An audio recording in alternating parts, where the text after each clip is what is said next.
سابق chairman P T I سمیت درجنوں امیدوار الیکشن کمیشن کے نادہندہ نکلے۔ خیبر پختونخوا الیکشن کمیشن نے جرمانے ادا نہ کرنے والے امیدواروں کی فہرست جاری کر دی۔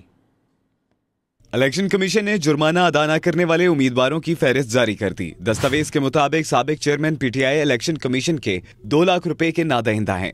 سابق وزیر اعلیٰ محمود خان 1.5 لاکھ روپے کے نادہندہ ہیں۔ مراد سعید نے بھی جرمانے کی مد میں 1 لاکھ روپے ادا کرنے ہیں۔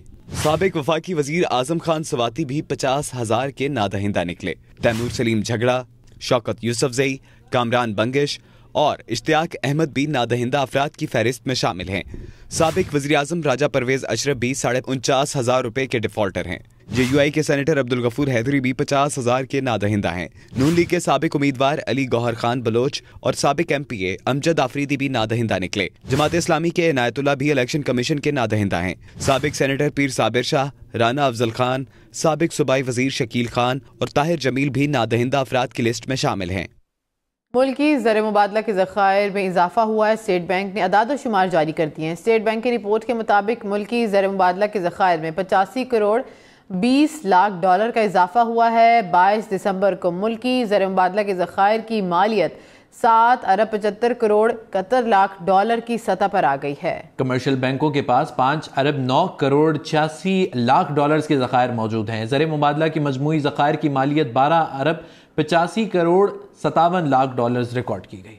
Convener M Q M Pakistan کا کہنا ہے کہ انتخابات کی سب سے زیادہ ضرورت ایم کیو ایم کو ہے۔ پچھلی دفعہ شہر کی نمائندگی دھاندلی کے ذریعے چھین لی گئی۔ اگر الیکشن کے ذریعے سلیکشن نہیں ہوا تو نتائج قبول نہیں کریں گے۔ ڈاکٹر خالد مقبول صدیقی نے کہا کہ دنیا کبھی سلیکشن کی بنیاد پر ہونے والے الیکشن کو قبول نہیں کرتی۔ متحدہ قومی موومنٹ کے جنرل ورکر اجلاس سے کنوینر ڈاکٹر خالد مقبول صدیقی نے خطاب میں کہا کہ ایم کیو ایم کا طرز سیاست اس ملک میں آئے گا تو یہ کامیاب ہوگا، کیونکہ ہم پیشہ ور سیاست دان نہیں ہیں۔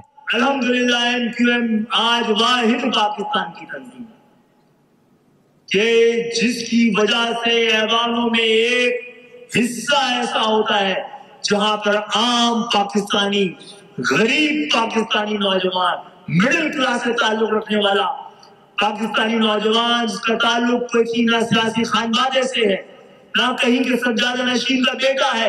سربراہ ایم کیو ایم کا کہنا تھا کہ انتخابات کی سب سے زیادہ ضرورت ایم کیو ایم کو ہے، کیونکہ پچھلی دفعہ شہر کی نمائندگی دھاندلی کے ذریعے چھین لی گئی۔ آپ نے سندھ کے شہری علاقوں کی نمائندگی کو بے ایمانی سے، دھاندلی سے، مصنوعیت جعلی ووٹنگ کے ذریعے، پری پول ریڈنگ اور پوسٹ پول کاؤنٹنگ کے ذریعے اس شہر سے اس کی نمائندگی اور نمائندے چھین لیے۔ ڈاکٹر خالد مقبول صدیقی نے کہا کہ الیکشن کا مطلب یہ ہوتا ہے عوام کی رائے کو تسلیم کیا جائے۔ جاگیردارانہ نظام کے خاتمے کے لیے جد و جہد ضروری ہے۔ کراچی سے قومی اسمبلی کی 22 اور سندھ اسمبلی کی 47 نشستوں پر امیدواروں کے کاغذات نامزدگی کی جانچ پڑتال کا سلسلہ جاری ہے۔ محمود مولوی، جاوید قریشی، محمد طارق حسن، عادل صدیقی، شادرہ رحمانی، نگہت خان کے کاغذات نامزدگی بھی منظور کر لیے گئے ہیں۔ حلیم عادل شیخ نے کاغذات مسترد ہونے پر الیکشن کمیشن سے رجوع کر لیا ہے۔ رپورٹ کریں گے عاطف حسین۔ عام انتخابات 2024 کے لیے کاغذات نامزدگی کی جانچ پڑتال کا سلسلہ چوتھے روز بھی جاری رہا۔ قومی اور صوبائی اسمبلی کی نشستوں کے لیے جمع کاغذات نامزدگی منظور اور مسترد کیے جانے کا بھی سلسلہ جاری ہے۔ حلقہ این 237 اور 238 سے استحکام پاکستان پارٹی کے محمود مولوی کے کاغذات نامزدگی منظور قرار پائے۔ حلقہ این 247 اور پی ایس 122 سے تحریک انصاف کے جبار قریشی کے کاغذات نامزدگی منظور ہوئے۔ حلقہ این 247 سے پی ٹی آئی کے فیاض سمو کے کاغذات نامزدگی منظور ہوئے۔